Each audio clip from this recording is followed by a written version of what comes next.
apa biasanya materinya lebih ke keluarga nih? Ini materi pembahasan. Hari ini materinya bicara, saya jadi pembicara Wak. Jadi pembicara di tengah bisnis digital ini, saya sebagai content creator dianggap mumpuni lah sebagai pembicara. Jadi saya membagikanlah kepada teman-teman, anak-anak, genset UMKM yang sekarang ini sedang struggle untuk ngebangun fiturnya mereka, kiat-kiat bagaimana kita bisa masuk ke dalam bisnis digital dengan branding personality juga yang bagus gitu. Tadi aku share-share seperti itu sih. Apa sih rahasianya uh, bisa berhasil di dunia apa digital sendiri kan? Rahasianya ya Nah, Tuhan ya.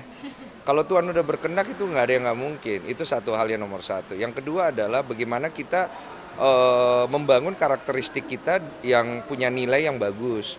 Karena banyak kan orang tuh nggak mau ngebangun habit, nggak mau capek, maunya instan. Akhirnya sia-sia di situ. Makanya tadi aku tekankan. Pertama, lihat dirimu sendiri, develop a good personality, bangun kebiasaan yang bagus, sehingga itu menjadi satu karakter.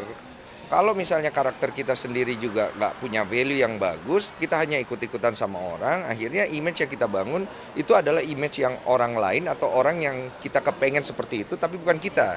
Akhirnya kita akan punya problem nih pada saat nanti kita udah sukses atau sudah mencapai sesuatu, kita nggak bisa jadi diri kita sendiri, kemana-mana kita khawatir, takut nanti ketahuan bukan kita nggak kayak gitu. Karena gini loh, banyak orang takut untuk mengenalkan dirinya kepada dunia, mengenalkan kekurangan mereka karena mereka menganggap itu sebagai suatu hal yang jelek, suatu hal yang bisa membuat mereka tidak bagus gitu loh. Padahal dari situ sebenarnya mereka bisa belajar untuk melihat proses mereka dari tidak bisa, jelek, bodoh sampai bisa, pinter dan bagus, karena yang sebenarnya orang lihat itu.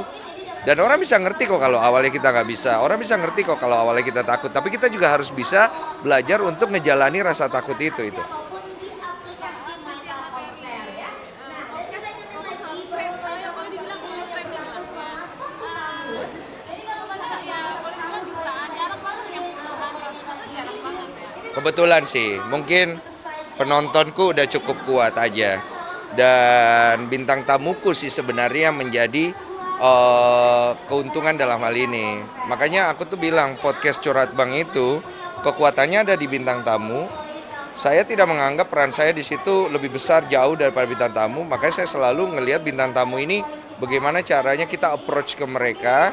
Jangan sampai kita terkesan mau memanfaatkan mereka, dan juga jangan sampai mereka tidak nyaman ketika mereka berbicara di podcast kita. Nah, saya kerjanya adalah cuma untuk membuat kenyamanan dan kewadah itu aja sih. Goalnya apa sih kok kok ngerasa sukses di dunia entertainment, di dunia digital itu apa? Di dunia entertainment. Apanya? Apa goalnya?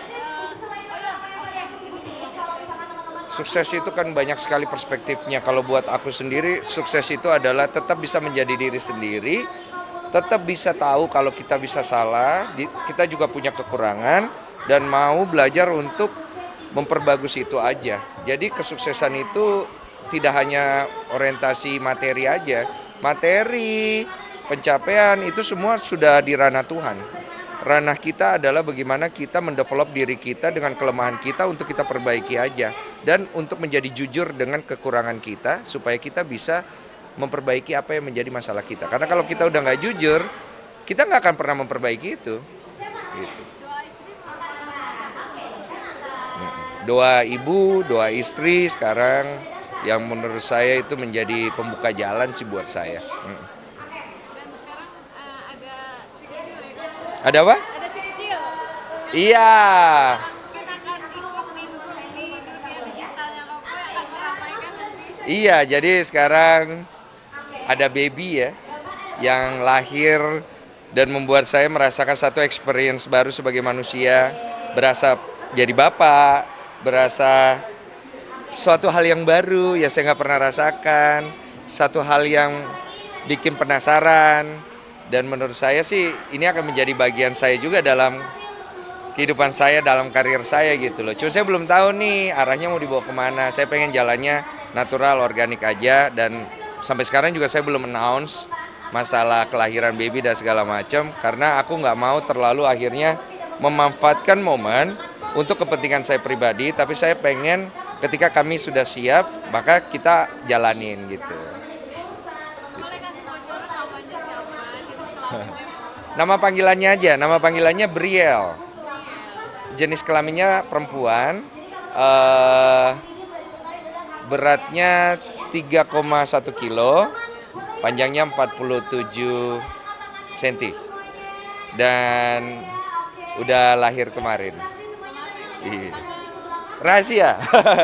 Pokoknya udah lahir, sehat, nanti kita nanti kita publikasikan. Mas sempat merasakan nangis juga nggak sih di ruang Iya. tindakan? Terharu lah, karena biar gimana itu satu momen yang saya juga nggak nyangka bisa kena secara emosional. Ngelihat perjuangan istri, lihat ada darah gitu kan, operasi, terus ada bayi keluar gitu, terus dia nangis, terus saya lihat badannya, aduh Tuhan terima kasih lengkap. Karena kita banyak kegagalan, biasanya kondisi fisik yang kurang bagus, kita ngelihat bayi kita, ya fisiknya lengkap, itu udah lega banget. Terus dia nangis kan, kalau nggak nangis kita pasti kan khawatir. Dan sampai sekarang udah hari kesekian, babynya growing very fast, karyanya tinggi, konsumsi susunya gede, dan istri juga asinya keluar. I think everything good lah. Thanks the Lord lah, makasih banyak sama Tuhan. Kalau sementara ini katanya miripnya tuh Ci Olive, tapi kadang-kadang sekilas ada mirip saya. Cuma saya merasa lebih mirip istri saya kayaknya. Iya, tapi nggak tahu, katanya muka bayi masih berubah. Cuman warna matanya abu-abu, kulitnya lebih ada bulenya, rambutnya lurus nggak berombak kayak saya. Terus matanya ikut istri saya, almond eyes besar. Dia tipis tapi gede. Nantilah lihat ya. Nanti kita bagikan kabar gembiranya ke kalian. Nggak di-skill-skill sama sekali di Instagram ya? Belum, nanti. Menantikan. Iya, cuma aku nggak pengen jadi kesannya kayak kita tuh, wah ini banget sih, orang nungguin banget, nggak mau gitu juga. Jadi memang koordinasi sama istri, kesiapan mental istri, dan waktu yang tepat untuk announce kabar gembira. Hanya sharing kabar gembira dan say thank you buat semua orang, dan ngasih semangat buat semua pejuang, dua garis. Yang kita juga akhirnya bisa relate sama mereka bagaimana sulitnya untuk bisa punya keturunan dan perjuangannya yang luar biasa, supaya mereka jangan patah semangat. Keep positif, hati yang gembira pasti dapat sesuatu yang luar biasa.